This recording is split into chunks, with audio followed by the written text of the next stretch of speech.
faking the head nod. The faster the head nod, they're done. They're done listening to you. Right? So if a person is starting to do,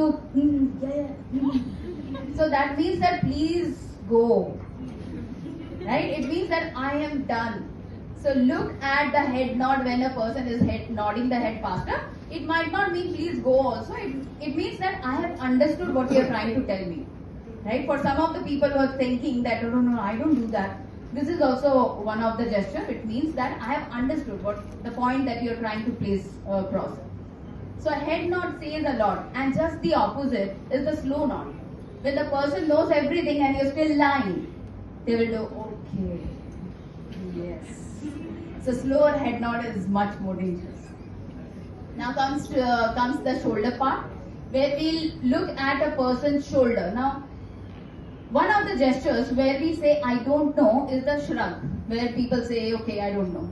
Now, this is something I teach in the interrogation officers training as well, where any incongruent gesture means that there is a presence of an information which is being concealed.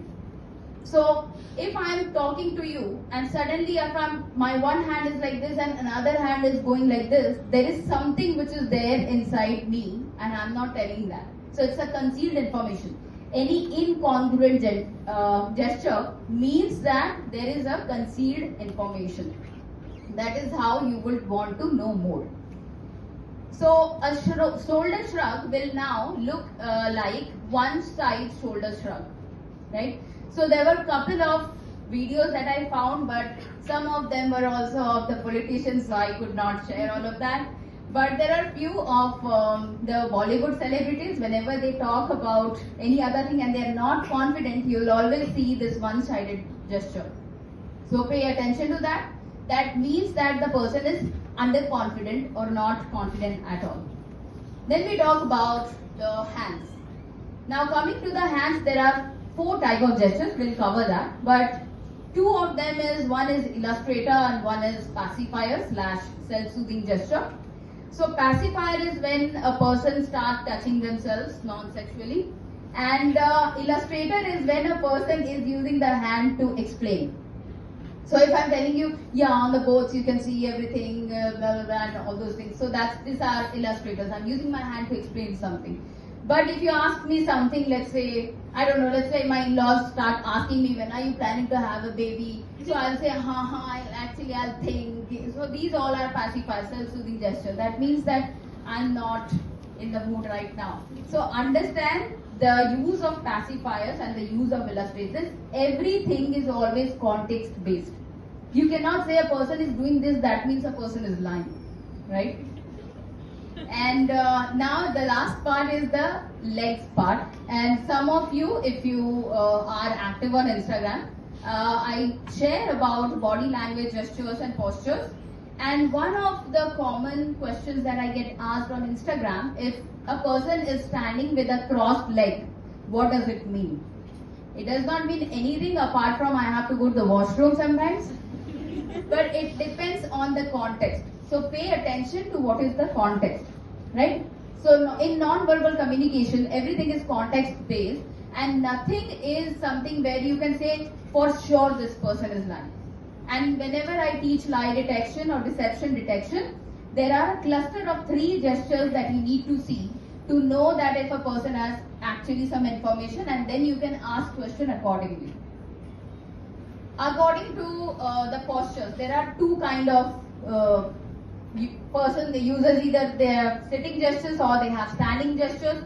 So posture says things when a person is mostly listening, right? So that is also something where you can pay attention to. One of the famous YouTubers has this wonderful listening feedback face where he always does while he listens and beer biceps. So understand what is your listening feedback face. A person can understand from your gesture how you are reading or understanding things. So whenever you are looking at something interesting, record yourself and see how you are while listening to something interesting. So your listening feedback will give information to the other individual as well. So you need to be unbiased and covert in nature while you gather information from the other individual. Okay, how many of you the India World Cup this time? And how many of you remember the Bollywood celebrities filmed in that balcony? How many of you remember Ranveer Singh in there? Yeah! Okay, so now this is what Ranveer Singh did, okay? So those who do not remember, I'll show the clip. It does not have a sound because the video is non-verbal, about non-verbal gestures. So what Ranveer Singh did is when he is there, and Ranveer Singh is known to show a lot of energy. Good for him, not good for a lot of people. So he shows a lot of energy, and then there's one moment where he probably is looking at the screen if he's still being shown. And this is the one, hopefully it plays. Yes, and that is Ranveer Singh, ladies and gentlemen. He's doing all of that. And you'll see just one moment here. Did you see that? So that's him looking at the camera or the screen if he's still being shown or not. And now I'm going to show you another video which was taken in 1989. Now I have this habit of following all the crime incidents and the videos which are there. So yesterday I just got this video, and that's why KK sir, I had delayed to send you the PPT yesterday. So